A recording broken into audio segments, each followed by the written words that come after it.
అతి తక్కువ ఖర్చుతో తల్లిదండ్రులవ్వాలనే మీ కలను నిజం చేస్తోంది Rohit test tube baby centre Khammam. Hydraa అనేది హైదరాబాద్ లో డర్రు బుట్టిస్తా ఉంది. ఇది మార్కెట్ మీద, ఎందుకంటే ఆల్రెడీ నివాసిత ప్రాంతాలు, బ్యాంకు లోన్ దగ్గర నుంచి అన్ని రకాల అనుమతులు వచ్చిన తర్వాత ఇప్పుడు కొత్తగా రేవంత్ రెడ్డి గారు మరి అంటే పవర్ యూటిలైజ్ చేసుకుంటున్నారో మరి ఏంటో తెలియదు, కానీ దీనివల్ల రియల్ ఎస్టేట్ మార్కెట్ స్లో అయిందనేది వినిపిస్తున్నమాట. అక్రమ కట్టడాలు పబ్లిక్ ఏం చేస్తున్నారు, ఎస్పెషల్లీ బిల్డర్స్ కానీ, బడాబాబులు కానీ, రాజకీయ నాయకులు కానీ, బిజినెస్ మెన్ కానీ, సెలబ్రిటీస్ కానీ, మనకున్న చెరువులు దాదాపు 1700+ చెరువులు ఉండేవాళ్ళు ఒక 30-40 ఇయర్స్ బ్యాక్. ఇప్పుడు 700 చెరువులకు వచ్చాయి. అంటే ఈ 1000 చెరువులు ఏమైంది?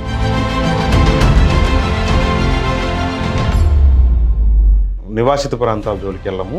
కొత్త కన్స్ట్రక్షన్లు, అక్రమ కన్స్ట్రక్షన్లు ఉంటే వాటి మీద యాక్షన్ తీసుకుంటాం. నిన్న మొన్న చూసారు మీకు ఎన్కరెన్షన్ కొలగొట్టారు. ఒక విధంగా అంటే ఇప్పుడు ఇలా ఈ యాక్షన్ తీసుకోకపోతే ఇంకో 10 సంవత్సరాలు తాగడానికి నీళ్ళు ఉండవు, చెరువులే ఉండవు.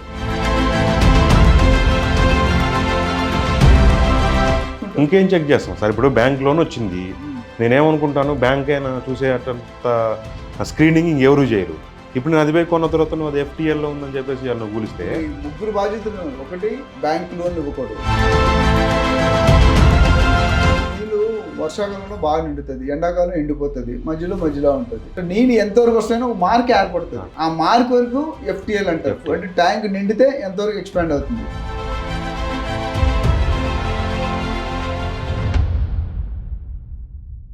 హాయ్ అండి. హైదరాబాద్ రియల్ ఎస్టేట్ మీద అపారమైన అనుభవం ఉన్న realtor oxygen company founder and CEO doctor Nandi Rameshwar Rao గారు మనతో పాటు ఉన్నారు. సార్ని రియల్ ఎస్టేట్ పరిస్థితుల మీద మరిన్ని వివరాలు అడిగి తెలుసుకున్నాం. సార్ నమస్తే.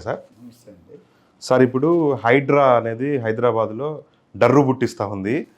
ఇది మార్కెట్ మీద, ఎందుకంటే ఆల్రెడీ నివాసిత ప్రాంతాలు, మీకు కూడా తెలుసు, ఎందుకంటే అన్ని రకాల అనుమతులు, బ్యాంకు లోన్ దగ్గర నుంచి అన్ని రకాల అనుమతులు వచ్చిన తర్వాత ఇప్పుడు కొత్తగా రేవంత్ రెడ్డి గారు మరి అంటే పవర్ యూటిలైజ్ చేసుకుంటున్నారో మరి ఏంటో తెలియదు, కానీ దీనివల్ల రియల్ ఎస్టేట్ మార్కెట్ స్లో అయిందనేది వినిపిస్తున్నమాట. దాని మీద చెప్పండి సార్.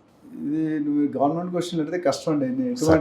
ఎటువంటి అంటే ఒక్కటైతే ఇంతవరకు ఏ స్టేట్ గవర్నమెంట్ లీడర్ అంటే సీఎంగా ఇనిషియేటివ్ తీసుకోలేదు. ఎందుకంటే చాలా ఆటంకాలు ఉన్నాయి. హైడ్రా అంటే ఏంటి అసలు? Hyderabad disaster response and asset protection. Hydraa అంటే మనకున్న చెరువులు దాదాపు 1700+ చెరువులు ఉండేవంట ఒక 30-40 ఇయర్స్ బ్యాక్. ఇప్పుడు 700 చెరువులకు వచ్చాయి. అంటే ఈ 1000 చెరువులు ఏమైపోయాయి? అది ఇంపార్టెంట్. హైడ్రా దేనికంటే అక్రమ కట్టడాలు. పబ్లిక్ ఏం చేస్తున్నారు, ఎస్పెషల్లీ బిల్డర్స్ కానీ, బడాబాబులు కానీ, రాజకీయ నాయకులు కానీ, బిజినెస్ మెన్ కానీ, సెలబ్రిటీస్ కానీ. ఇప్పుడు నిన్న మొన్న చూసారు మీకు ఎన్కరెన్షన్ కొలగొట్టారు. అట్లానే మురళీమోహన్ గారు నేను నోటీస్ ఇచ్చారు. జేబేరీ కన్సర్న్ అవి పెద్ద పెరగలేదు, 3 అడుగులు పెరిగారని నోటీస్ ఇచ్చారు. ఒక విధంగా అంటే ఇప్పుడు ఇలా ఈ యాక్షన్ తీసుకోకపోతే ఇంకో 10 సంవత్సరాలు తాగడానికి నీళ్ళు ఉండవు, చెరువులే ఉండవు. So actually as a comparatively initiative అయితే మంచిది. కాకపోతే దీన్ని ఎంతవరకు కొనసాగిస్తారు అనేది డిఫరెంట్ స్టోరీ. ఎందుకంటే ఇప్పటికే చాలా ఆటంకాలు వచ్చి అక్కడెక్కడ స్లో డౌన్ కానీ హైడ్రా అయితే ఆగట్లేదు. ఎందుకంటే ఏవి రంగనాథ్ గారు ఎవరైతే కమిషనర్ వచ్చినంత IPS ఆఫీసర్ అని IG లెవెల్లో ఉండేవాడు, దీన్ని కమిషనర్ ఫుల్గా బూస్ట్ చేసి పంపించారని. అంటే పంపు కొట్టారు, నువ్వు నీకేం పర్లేదు, ఏది వచ్చా నేను చూసుకుంటా. ఈవెన్ రూలింగ్ పార్టీ వాళ్ళు కూడా పడగొడుతున్నారు. ఇప్పుడు రేవంత్ రెడ్డి గారు తమ్ముడిది కూడా ఏదో నోటీస్ ఇచ్చారని, తమ్ముడు అన్న నోటీస్ ఇచ్చారు. So is doing very good job. But ఇప్పుడు కొన్నాటిలో OSC ఉంది, ఫతిమా కాలేజ్ వాళ్ళది, ముస్లిం కాలేజ్ ఒకటి ఉంది ఫతిమా కాలేజ్ అని, అట్లా అనురాగ్ యూనివర్సిటీ పల్లా రాజేశ్వర రెడ్డి MLC గారు. సో దానికి నోటీస్ ఇచ్చారు, ఇంకా కోలగొట్టలేదు. KTR గారు జనవాడలో ఫామ్ హౌస్ ఉంది, అది 111 జీవోలో ఉందన్నారు. మరి బఫర్ జోన్కి FTLకి ఇచ్చినప్పుడు 111 జీవోకి ఎందుకు ఇవ్వలేదు అనేది పెద్ద question mark. So state government మందైనా అపోజిషన్ అయినా పక్కన పార్టీ అయినా అందరికీ ఒకటే రూల్ ఉంటుంది. అయితే ఏవి రంగనాథ్ గారు ఇంతవరకు చాలా అగ్రెసివ్గా నడుపుతున్నారు. ఇప్పుడు కొద్దిగా నిన్న కొంతమంది కెరోసిన్ వేసుకొని, పెట్రోల్ వేసుకొని తగలబట్టుకోవడానికి రెడీగా అయిపోయి చచ్చిపోతాం ఇల్లులు. ఇక్కడ ఒక్కటే అన్యాయం జరుగుతుందంటే తప్పు ఒకటి చేశాడు, అనిపించేది ఇంకోటి అనిపిస్తుంది. అవును సార్, అది కరెక్ట్ కాదు. ఎందుకంటే ఇప్పుడు అందరూ ₹1 కోటి 2 కోట్లు పెట్టి కొనుక్కోలేరండి.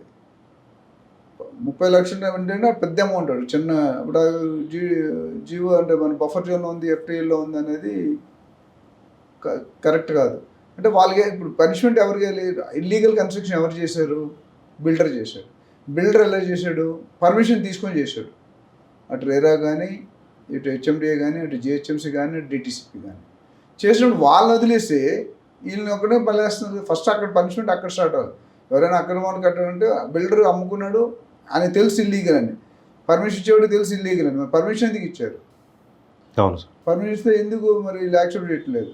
సో అక్కడ లూపోల్ గవర్నమెంట్ ఇనిషియేటివ్ మంచిదే, కానీ నాకు తెలియదు ఇక్కడ కూడా ఇనిషియేటివ్ కరెక్ట్ ఉండాలి. ఇప్పుడు ఆడు రిటైర్ అయిపోయాడు, పర్మిషన్ ఇచ్చినట్టు రిటైర్ అయిపోయాడు. మీరు చూసుకుంటే అంతకుముందు 3 అరెస్ట్ అయ్యారు.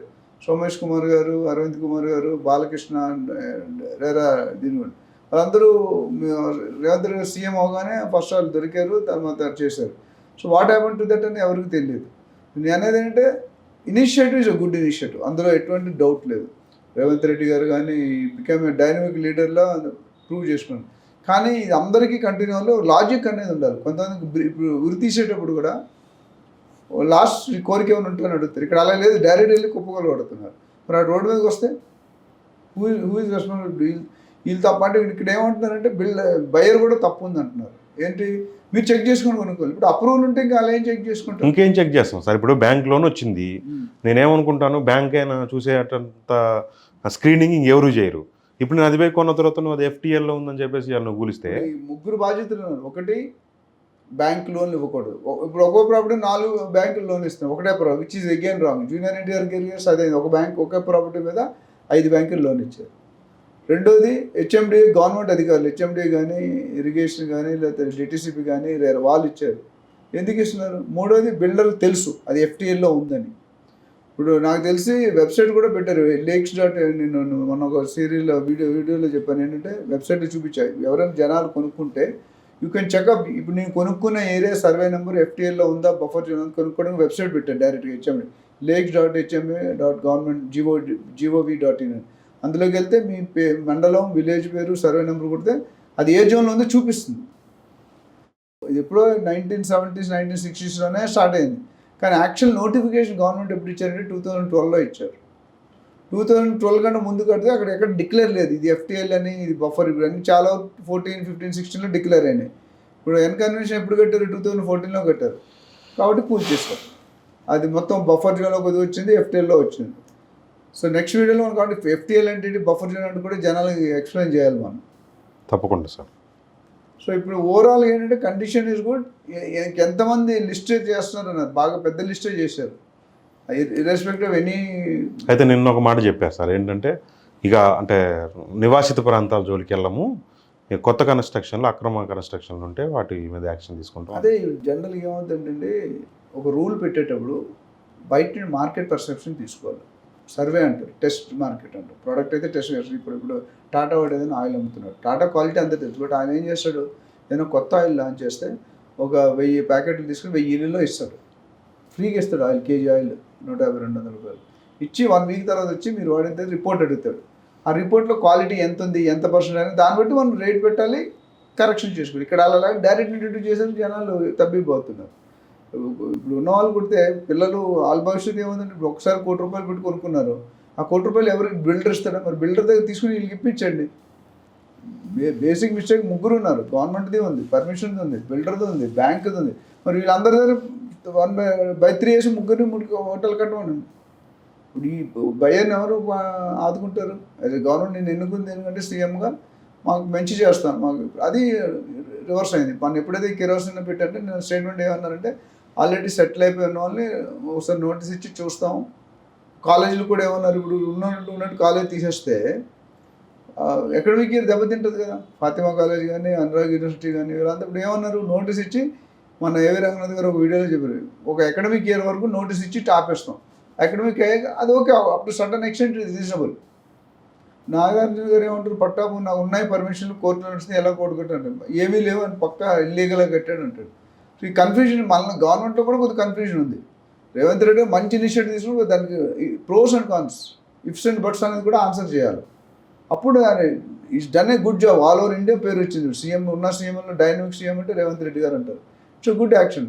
But at what got public, you're a public representative కదా. స్టేట్ లీడర్ అంటే పబ్లిక్ రిప్రజెంటేటివ్. గవర్నమెంట్ వాళ్ళందరూ కూడా పబ్లిక్ సర్వీస్ కోసం వచ్చారు. సార్ ఇప్పుడు హైదరాబాద్ రియల్ ఎస్టేట్ మీద దీని ప్రభావం అంటే స్లో అయిపోయింది సార్. అంటే హైదరాబాద్లో పెట్టుబడి పెట్టాలంటే భయపడే పరిస్థితి వచ్చేసింది హైడ్రా వల్ల. అంటే ప్రభావం అనేది ఈ యాక్టివిటీస్ ఉన్నప్పటికీ జనాల్లో అలజడి స్టార్ట్ అయింది.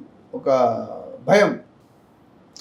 ఏది ఎఫ్టీఎల్లో ఎవరికి తెలియట్లేదు కదా, అన్ని పర్మిషన్. మనం ఏం చూసుకుంటాం, లోన్కి వెళ్ళాం అనుకోండి, హెచ్ఎండి ఇచ్చిందా లేదా, రేరా ఇచ్చిందా లేదా, బ్యాంక్ ఇచ్చిందా, బ్యాంక్ లోన్ ఇస్తానందా. రేరా ఒకటి చెక్ చేస్తున్నాడు, హెచ్ఎండి ఒకటి చెక్ చేస్తున్నాడు, బ్యాంక్ ఒకటి ముగ్గురు చెక్ చేస్తున్నాడు. తర్వాత వీళ్ళు కూడా ఒకసారి లీగల్ లాయర్ అపాయింట్ చేసుకుంటారు. 3-4 చెక్స్ తర్వాత వాళ్ళు ఎవరిని నమ్ముతారు? ఇంకా గవర్నమెంట్ బ్యాంక్ నమ్మకపోతే, ఇప్పుడు నేషనల్ బ్యాంక్స్ ఉన్నాయి, గవర్నమెంట్ బ్యాంక్ అంటే ఇప్పుడు ఇక రంగనాథ్ గారికి కూడా పంపించాలి కదా. ఎందుకంటే ఇప్పుడు వాళ్ళు కూడా వాళ్ళకి 10 డిపార్ట్మెంట్ 3,500 మంది స్టాఫ్ అంట. ఆల్రెడీ చాలామంది అలొకేట్ 259 ఆఫీసర్స్ని, పోలీసు వాళ్ళని, మన గ్రూప్ 1 ఆఫీసర్స్ 3, దాని తర్వాత సిఐలు, ఎస్ఐలు, ఏఎస్ఐలు, కానిస్టేబుల్స్, హెడ్ కానిస్టేబుల్స్ అందరూ 259 మంది ఒకేసారి ఇచ్చారు. ఇప్పుడు ఇంకా పెరుగుతుంది. ఎన్ని ఉంటాయి, అన్ని డిపార్ట్మెంట్ ఉంటారు. Revenue, irrigation, RERA, DTCP, HMD, GHMD అందరూ కూడా వస్తున్నారు. అంటే 3,500 పెట్టి separate police station, separate department అనేది చాలా పెద్ద ఎస్టాబ్లిష్. 3,500 అంటే తక్కువ ఖర్చు. అంటే ఇప్పుడు రోజుకి 10-15 అటాక్ చేస్తారు. అటాక్ కూడా ఎలా చేస్తున్నారు, సాటర్డే మార్నింగ్ చేస్తారు. కోర్టుకు వెళ్ళడానికి కూడా అవకాశం లేదు. నాగనే గారు అంతే, సాటర్డే మార్నింగ్ చేశారు, సాటర్డే ఈవినింగ్ ఆయన స్టే తెచ్చుకున్నాడు. సో లీగల్గా మనం మాట్లాడకూడదు, but it is not fair. తప్పు చేసినప్పుడు ఇచ్చి కొంత టైం ఇచ్చి ప్రూవ్ చేసుకోకపోతే మీరు కాల్ చేయండి. రియల్ ఎస్టేట్ మీద ఇంపాక్ట్ అనేది కొద్దిగా పడిందండి, బట్ ఇది టెంపరీ ఫేజ్ అండి. ఎందుకంటే ఇప్పుడు ఆల్రెడీ కట్టేసిన బాధపడిపోయిన కొత్తగా కట్టబోయేలు ఇప్పుడు ఒకటికి 10 సార్లు ఆలోచిస్తారు. ఎవరిని నమ్మడానికి లేదు. అయితే ఒక మంచి పని గవర్నమెంట్ ఏం చేస్తుందంటే, హెచ్ఎండి ఇప్పుడు లేక్స్ సైట్ పెట్టారు, సపరేట్ సైట్. అయితే మీకు తెలుసుకుంటే మీరు ధర్నీలో చెక్ చేసుకున్నా దొరికిపోతుంది. ఎఫ్టీఎల్ నెంబర్, సర్వే నెంబర్స్ ఇచ్చాడు. అట్లనే హెచ్ఎండి సైట్లో తీసుకున్నా వస్తుంది. లేదు మీకు ఇవి కాకపోతే ఎవరైనా కన్సల్ట్, మాలాంటి కన్సల్టెంట్ వాళ్ళ దగ్గరికి వెళ్తే వాళ్ళు చెక్ చేసి చెప్తారు. లేదా మీరు లాయర్ ఉంటే లాయర్ దగ్గరికి మీరు చెప్తారా సార్? అప్పుడు ఎవరైనా మిమ్మల్ని కన్సల్ట్ అయితే చెప్తాం కదా, మెథడాలజీ ఉంది. ఆ వెబ్సైట్కి వెళ్ళాలి, మీ మండలు, విలేజ్ పెడితే అది చూపిస్తుంది. మీకు ఏదైనా రావడం ఇబ్బంది అయితే మనం ఫోన్ చేస్తే చెప్తాము, అది ఇష్యూ లేదు, we're going to support them. దానికి పెద్ద ఖర్చు ఏమి ఉండదు. అది మిగతా లీగల్గా చూడాలంటే అది ఖర్చు అవుతుంది. మామూలుగా ఉన్నదా లేదని చెప్పడానికి వాస్తవాన్ని సార్. ఇప్పుడు లీగల్ ఒపీనియన్ తీసుకున్న తర్వాతనే కొనుక్కోవడం బెటర్ హైదరాబాద్లో. మీలాంటి వాళ్ళ కన్సల్టెన్సీ సలహా తీసుకున్న తర్వాతనే రెండు చేయాలండి. EC, legal opinion, link documents compulsory చూసుకోవాలండి, గవర్నమెంట్ పర్మిషన్. మనం లాస్ట్ టైం వీడియోలో కూడా చెప్పాం. ఈ 4 ప్రైమ్ డాక్యుమెంట్స్. లింక్ డాక్యుమెంట్ మొత్తం హిస్టరీ ఉంటుంది. ఈసీలో మార్టిగేజ్ ఉందా లేదో తెలుస్తుంది. అట్లనే మీరు మన లీగల్ ఒపీనియన్లో ఇస్తాడు. లీగల్ ఒపీనియన్ అట్లీస్ట్ చాలామంది ఓవరాల్గా తీసుకోండి. లీగల్ ఒపీనియన్ ఏంటంటే వాడు మొత్తం రిపోర్ట్ ఇస్తారు, ఒక 5-6 పేజీలు రిపోర్ట్ ఇచ్చి క్లాజ్లో రాసి లాస్ట్ 3 హెడ్డింగ్స్ పెడతారు. ఒకటి tolerable limits, intolerable limits, conclusion. Tolerable అంటే ఈ తప్పులు ఉన్నాయి కానీ మీరు ఈ డాక్యుమెంట్ తెచ్చుకొని మీరు కరెక్ట్. ఫర్ ఎగ్జాంపుల్, తాతగారు ఎవరు సడన్గా చనిపోయారు హాస్పిటల్లో, కొడుక్కి రాయలేదు, మ్యుటేషన్ చేసుకోవాలి, మ్యుటేషన్ చేయలేదు, చేయించుకోవచ్చు, డెత్ సర్టిఫికేట్ చేసి చేయించుకోవచ్చు. అది ఎలా చేయాలని మనం చెప్తాం. అది అలాంటి డాక్యుమెంట్స్ అయితే కొన్ని ఉంటాయి, అసలు సర్వే నెంబరే ఉండదు. ఇప్పుడు కొంతమంది ఏం చేస్తారు, గవర్నమెంట్ వాళ్ళు పక్క సర్వే నెంబర్కి పర్మిషన్ ఉంటుంది, ఆ సర్వే నెంబర్ వేసి పర్మిషన్ లేదానికి పర్మిషన్ ఇస్తున్నాడు. ఎఫ్టీఎల్ అదే జరిగింది. అవును సార్, అవును. ఆ లేక్లు పక్కనే అటు ఉంటుంది, బఫర్ జోన్ దాటితే దానికి అప్రూవల్ ఉన్న దాని నుంచి ఇస్తారు. ఇచ్చి కట్టడం మాత్రం, ఫిజికల్ పొజిషన్ మాత్రం వేరే. అది అక్కడ ప్రాబ్లం. సో ఎఫ్టీఎల్ అంటే ఏంటి అసలు జనాలకి తెలియదు. ఎఫ్టీఎల్ అంటే ఫుల్ ట్యాంక్ లెవెల్. ఒక చెరువు ఉంది, చెరువు నిండిపోతే ఏమవుతుందండి, మొత్తం నీళ్ళు బయటకు పొంగుతాయి. ఎంతవరకు ఇప్పుడు సముద్రంలోకి వెళ్ళారా, బీచ్లో ఇలా వచ్చి ఇలా వెళ్తే ఆ ఇసుక మనకి ఎంతవరకు వస్తుందో తెలుసు కదా జనరల్. ఇప్పుడు అదే సార్, ఇప్పుడు ఆ ఎఫ్టీఎల్ ఆక్రమించి కట్టడం వల్లనే నీళ్ళు ఇప్పుడు రోడ్డు మీదకి వచ్చేస్తాను, అది ఇళ్ల మీదకి వచ్చేది. అందుకని అది ఏం చేస్తుంటే నీళ్ళు వర్షాకాలంలో బాగా నిండుతుంది, ఎండాకాలం ఎండిపోతుంది, మధ్యలో ఉంటుంది. సో నీళ్ళు ఎంతవరకు వస్తాయని ఒక మార్క్ ఏర్పడుతుంది. ఆ మార్క్ వరకు ఎఫ్టీఎల్ అంటారు. అంటే ట్యాంక్ నిండితే ఎంతవరకు ఎక్స్పాండ్ అవుతుంది, ఆ దాన్ని ఎఫ్టీఎల్ ఫుల్ ట్యాంక్. అక్కడి నుండి బఫర్ జోన్ స్టార్ట్ అవుతుంది. బఫర్ జోన్ అంటే నార్మల్ 10 ఎకరాల కంటే చిన్న చెరువు అయితే, 10 ఎకరాల కంటే తక్కువ అయితే బఫర్ జోన్ 9 మీటర్లు ఎఫ్టీఎల్లో. అదే మీరు 25 ఎకరాల పైన చెరువు 30 మీటర్లు. దాని తర్వాత మీరు ఈ రెండిట్లో కూడా మీరు you should not construct anything. మామూలుగా ఫార్మింగ్ చేసుకోవచ్చు, గోడలు కానీ కన్స్ట్రక్షన్ కానీ అపార్ట్మెంట్ కానీ బిల్డింగ్ కానీ కట్టడానికి అవకాశం లేదు. ఇప్పుడు ఏం చేస్తారు, లేక్స్, రోడ్స్, పార్క్స్, చెరువులు అన్నీ కూడా ఆక్రమించారు. సో అందరినీ ఇప్పుడు మొన్న ఒక ఆయన పెద్ద ఆయన గోడ కట్టేశాడు. గోడ కట్టడంతో నీళ్ళు వెళ్ళకుండా రివర్స్ అయ్యి బయటకు వచ్చాయి. మునిగిపోవడం కారణం ఏంటి, గొడవ కూడా అదే అంటారు, ఎంతవరకు రైట్ రాంగో తెలియదు. అవును. అంత ఎప్పుడు అంత హై క్యూబిక్ సెకండ్లు అంటారు కదా, క్యూబిక్ సెక్స్, ఆ క్యూబిక్ సెంటీమీటర్స్ అది కలుతుంటుంది వాళ్ళకి, దాన్ని వాళ్ళు హైలైట్ చేస్తున్నారు. సో ఓవరాల్గా ఏంటంటే ఇంపాక్ట్ అనేది real estate, but it's temporary, it not going to, అంటే కొత్తగా వచ్చిన వాళ్ళు పాత ఏం చేయను అన్నారు, కొత్తగా వచ్చిన వాళ్ళు పెద్ద ఇబ్బంది ఏం పెట్టరు, కొత్తగా వచ్చిన వాళ్ళు ఫస్ట్ చూసుకుంటాడు, బిల్డర్ కూడా విల్ బికమ్ అలర్ట్, అండ్ ఎంత పెద్ద బిల్డర్ అయినా తప్పే కదా. సో ఓవరాల్ ఇంపాక్ట్ ఉంది, బట్ నాకు తెలిసింది టెంపరీ ఫేస్. సో దీనికోసం పబ్లిక్ వరి అవ్వక్కర్లేదు. కాకపోతే 1-2 సార్లు మీరు చెక్ చేసుకోండి, రీచెక్. మీరైతే గవర్నమెంట్ ఆఫీస్కి వెళ్ళండి. ఇప్పుడు రేవంత్ రెడ్డి గారు మొన్న మాట అన్నారు, 4th సిటీ చేసిన బిల్డర్స్ అసోసియేషన్ మీటింగ్లో, మీ ఇబ్బందులు ఏంటో చెప్పండి, నేను దానికి సానుకూలంగా స్పందిస్తానన్నారు.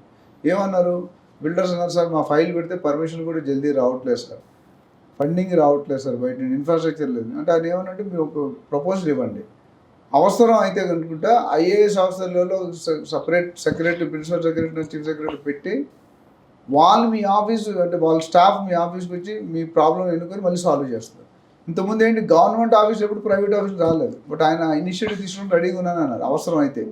అది చాలా మంచి స్టెప్, ఎందుకంటే ఫైల్ ఆగిపోతే ఒకరు లేడని, లేకపోతే వీడికి నచ్చలేదని, వాడికి ఈక్వేషన్ లేదని, సెటిల్మెంట్ అవ్వలేదని, ఎంత వాళ్ళని దాన్ని బట్టి కాకుండా ప్రాసెస్ ఆగితే ఎందుకు ఆగింది రీజన్ చెప్పాలి. లేదా ప్రైవేట్ ఆయన రాలేకపోతే మీరు వెళ్ళండి, మీరు వెళ్ళి కూర్చొని అడగండి, మీరు కావాల్సిన డాక్యుమెంట్ తీసుకోండి, దాన్ని బట్టి మీకు సాల్వ్ చేయండి. పర్మిషన్ ఇస్తే ఇన్ఫ్రాస్ట్రక్చర్, ఇప్పుడు రియల్ ఎస్టేట్లో వాల్యూ పెరగాలంటే ఏం పెరుగుతుంది, ఇన్ఫ్రాస్ట్రక్చర్ పెరగాలి, బిల్డింగ్స్ రావాలి, ఐకానిక్ బిల్డింగ్స్ రావాలి.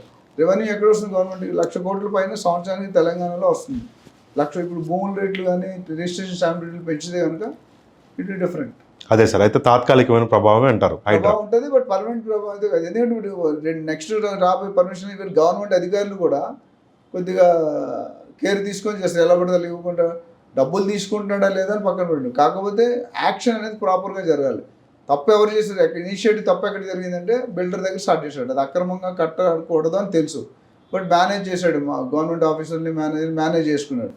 ఆ తర్వాత బ్యాంకులు మేనేజ్, తర్వాత అంటే ఇన్ని 4 మందిని కుమ్మక్కై చేసినట్టు అనిపిస్తుంది. అది ప్రాసెస్ కొద్దిగా అడాప్ట్ చేయాలి మంచిగా. చూశారు కదండి, హైడ్రా ప్రభావం అంటే తాత్కాలికమే తప్ప హైదరాబాద్ రియల్ ఎస్టేట్ని ఏమీ ఆపలేదని చెప్పేసి రామేశ్వరరావు గారు చెప్తున్నారు. మరొక వీడియోలో కలుద్దాం. Thank you sir.